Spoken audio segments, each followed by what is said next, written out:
నమస్తే, welcome to I dream. నేను మీ మాధురి. పిల్లల్ని కంపేర్ చేస్తూ ఉంటారు parents.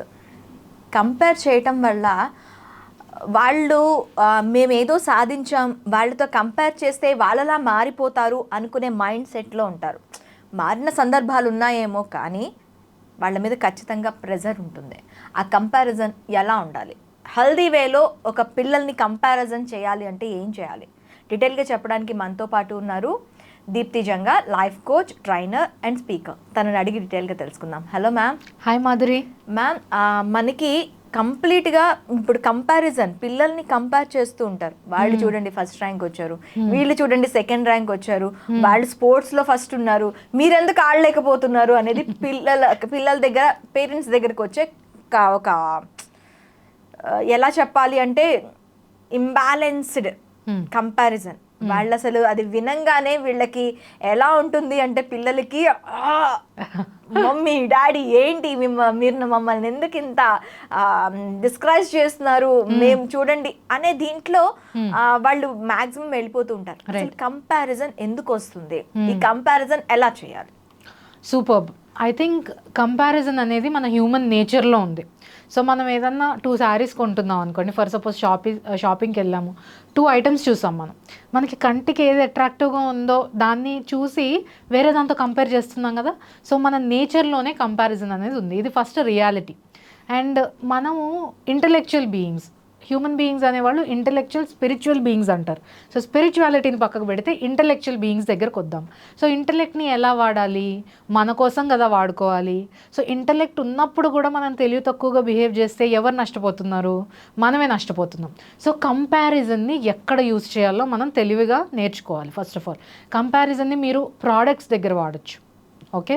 And at the same time quality దగ్గర వాడచ్చు. క్వాలిటీ చెక్ ఉంటుంది కదా సర్వీసెస్కి, ప్రోడక్ట్స్కి, అలాంటి చోట మీరు కంపారిజన్ అనేది చేయండి.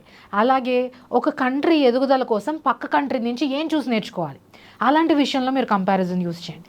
కానీ ఇది వదిలేసి ఏవైతే లేత మనసులు ఉంటాయో, చిన్న మైండ్స్ అప్పుడప్పుడే ఎదుగుతుంటాయి, వాళ్ళు అప్పుడప్పుడే వాళ్ళ పేరెంట్స్ని చూసి వాళ్ళ పేరెంట్స్ మెప్పు కోసం వెయిట్ చేస్తూ ఉంటారు. పిల్లలు ఎప్పుడు కూడా, మీరు ఎప్పుడు హ్యాపీగా ఉన్నారు అని అడగండి, మా మమ్మీ ఆ రోజు నన్ను మెచ్చుకుంది బాగా, that is my happiest moment.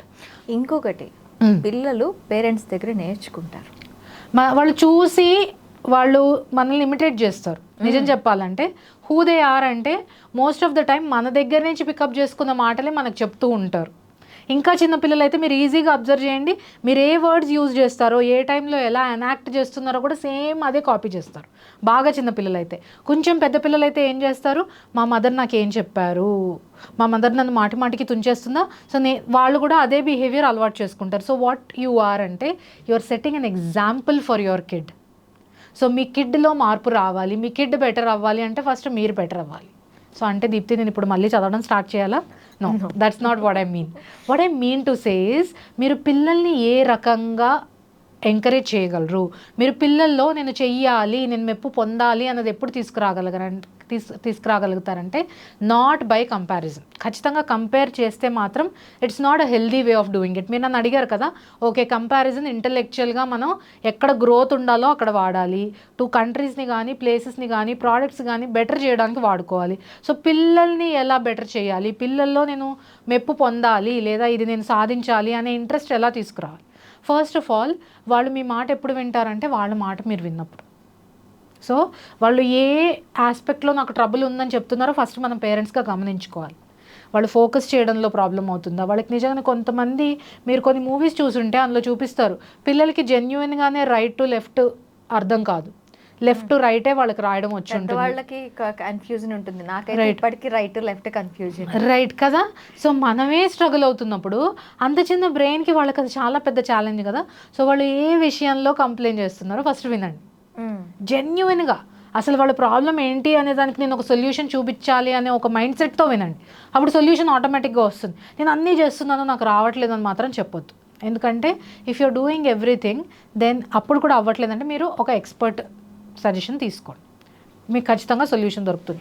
మీ ఎన్వైర్న్మెంట్లోనో లేకపోతే మీ చుట్టుపక్కల వాళ్ళ ద్వారానో లేకపోతే వాళ్ళ స్కూల్లోనో మీకు ఖచ్చితంగా సొల్యూషన్ అనేది దొరుకుతుంది. దొరకకపోవడం అనేది ఉండదు. మీరు ఎలా వెతుకుతున్నారు, ఏ దృష్టితో వెతుకుతున్నారు అనేది చాలా ఇంపార్టెంట్. సో మీరు పిల్లల్లో ఇంట్రెస్ట్ని కనుక ఫస్ట్ తెప్పించాలి, మీ మాట వాళ్ళు వినాలంటే ఫస్ట్ వాళ్ళ మాట మీరు వినాలి. వాళ్ళకి ఎక్కడ ప్రాబ్లం వస్తుందో అబ్జర్వ్ చేయండి. దానికి మీరు ఏం చేయగలుగుతారో మీరు ఫస్ట్ చేయండి.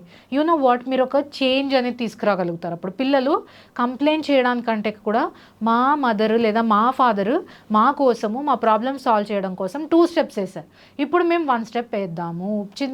చిన్నపిల్లలు బై నేచర్ వాళ్ళకేమి నేను ఇది చెయ్యకూడదు అనే అగేన్స్ట్ అనే నేచర్ ఉండదు. దే ఆర్ లైక్, మీరు ఎలాంటి మోల్డ్ పెడితే ఆ మోల్డ్ షేప్లో వచ్చేస్తారు వాళ్ళు.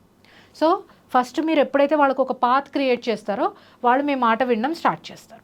సో వినడం స్టార్ట్ చేసిన తర్వాత ఇన్ఫ్లుయెన్స్ చేయడం చాలా తేలికవుతుంది. So first step is to listen to them. అప్పుడు వాళ్ళు మీ మాట వింటున్నప్పుడు then start influencing them and inspiring them is the next step. ఎలా ఇన్ఫ్లుయెన్స్ చేస్తారు? నాన్న ఇది ఇంకా బాగా చేస్తే బాగుంటుందేమో అని నాకు అనిపిస్తుంది, నీకేమనిపిస్తుంది? వాళ్ళ ఒపీనియన్ అడగండి. మనం ఏం చేస్తామంటే చిన్నపిల్లలు అంటే వాళ్ళకి ఏం తెలీదు, నేను చెప్పింది వినాలి, నేను చెప్పినట్టు వినాలి అనే మైండ్ సెట్లో ఉంటాం. కానీ పిల్లలకు కూడా ఒక ఇండివిజువాలిటీ ఉంటుంది, పిల్లలకు కూడా మంచి చెడు అట్లీస్ట్ ఏది చేస్తే బాగుంటుంది అనే అవగాహన కూడా ఉంటుంది. సో వాళ్ళ ఒపీనియన్ తీసుకోండి. ఒపీనియన్ తీసుకున్నంత మాత్రానే మీరు అది చేసేయాలని లేదు, కానీ ఒపీనియన్ తీసుకుని వాళ్ళకి మీరు ఎక్కువగా సపోర్ట్ చేయగలుగుతారు. సో ఏ విషయంలో నేను సపోర్ట్ చేయగలను, వాళ్ళు ఏ విషయం కోరుకుంటున్నారు అనే దాని మీద మీరు ఇంట్రెస్ట్ చూపించడం వల్ల వీళ్ళకి మీరు చెప్పే దాని మీద ఇంట్రెస్ట్ పెరుగుతుంది. ఇది చాలా కీన్గా మీరు అబ్జర్వ్ చేసినట్టయితే కనుక మనం ఒక స్పేస్ ఆఫ్ సపోర్ట్ వాళ్ళకి క్రియేట్ చేసి వాళ్ళని మన స్పేస్లోకి తీసుకొస్తాం. ఇక్కడే చాలామంది పేరెంట్స్ ఫెయిల్ అయ్యేది, చాలామంది పేరెంట్స్ ప్రాబ్లమ్స్ ఫేస్ చేసేది కూడా ఈ ఏరియాలోనే. పిల్లలు మాట వింటం లేదు. ఫస్ట్ ఆఫ్ ఆల్ వాళ్ళతో మీరు ఎంత టైం స్పెండ్ చేస్తున్నారు, వాళ్ళ ప్రాబ్లమ్స్ మీరు ఎంత ఇంట్రెస్ట్గా వింటున్నారు, ఏ దృష్టితో వింటున్నారు అనేది చాలా ఇంపార్టెంట్. సో వాళ్ళు మీ స్పేస్లోకి వచ్చిన తర్వాత వాళ్ళని ఇన్ఫ్లుయెన్స్ చేయడం చాలా ఈజీ అయిపోతుంది. అక్కడ వర్కౌట్ కాకపోతే try to inspire them. So ఎవరైతే ఆ ఫీల్డ్లో బాగా సక్సెస్ఫుల్ అయ్యారో, ఆ సబ్జెక్ట్లో బాగా రాణించారో వాళ్ళ ఎగ్జాంపుల్స్ తీసుకోండి. కానీ వాళ్ళ తోటి స్టూడెంట్స్ ఎగ్జాంపుల్ ఇవ్వడం maybe it's not a very ideal thing. ఇంకా మీకు వేరే ఆప్షన్ లేదు అనిపిస్తే చేయండి, కానీ ఐ వుడెంట్ రికమెండ్ ఇట్. నేనేం రికమెండ్ చేస్తానంటే ఆ సబ్జెక్ట్లో ఎంత బెనిఫిట్ అయ్యింది. సో ఫర్ ఎగ్జాంపుల్ మీరు కన్స్ట్రక్షన్ ఫీల్డ్ గురించో లేకపోతే ఫిజిక్స్ గురించో చెప్పాలనుకుంటున్నారు, మంచి మంచి షోరూమ్స్కి తీసుకెళ్ళండి. టెల్ దెమ్ హౌ టెక్నాలజీ తెలియడం వల్ల, ఫిజిక్స్ తెలియడం వల్ల ఎలా ఆ ఇన్నోవేషన్ పాసిబుల్ అయిందో వాళ్ళకి చెప్పండి. ఒక ఫ్యాక్టరీకి తీసుకెళ్ళండి. Why don't you do this? జెన్యున్గా మీరు ఈ పని చేసి చూడండి. జెన్యున్గా టైం తీసుకుని మీరు ఒక పని కనుక వాళ్ళకి చేయగలిగితే, మీరు ఒక 10 గంటలు మాట్లాడిన లెక్చర్ ఇచ్చినా రానటువంటి రిజల్ట్ మీరు 1 గంట 2 గంటలు వాళ్ళతో క్వాలిటీ టైం స్పెండ్ చేసి వాళ్ళకి దాని ఫ్రూట్ ఎలా ఉంటుందో చూపించడం ద్వారా ఒక ఇన్స్పిరేషన్ అనేది క్రియేట్ చేయగలుగుతారు. అప్పుడు మీరు రోజు కూర్చొని చెప్పక్కర్లా, వాళ్ళే టైంకి వెళ్ళిపోతారు, వాళ్ళ వర్క్ చేసేసుకుంటారు, తీసుకొస్తారు. మీరు అన్నట్టే వాళ్ళు గెలిచినా గెలవకపోయినా అప్రిసియేషన్. ఇది చేయడం ద్వారా వాళ్ళు ఆ సబ్జెక్టు పట్ల ఇంట్రెస్టే కాదు, మీ పట్ల రెస్పెక్ట్ కూడా పెంచుకుంటారు.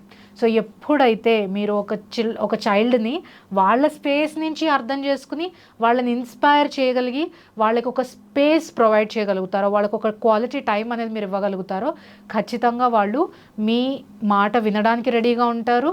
ఒక సబ్జెక్ట్లో వాళ్ళని కంపేర్ చేయకుండా better way of doing things ఏంటి అని అంటే you will be able to inspire them to do better in a subject.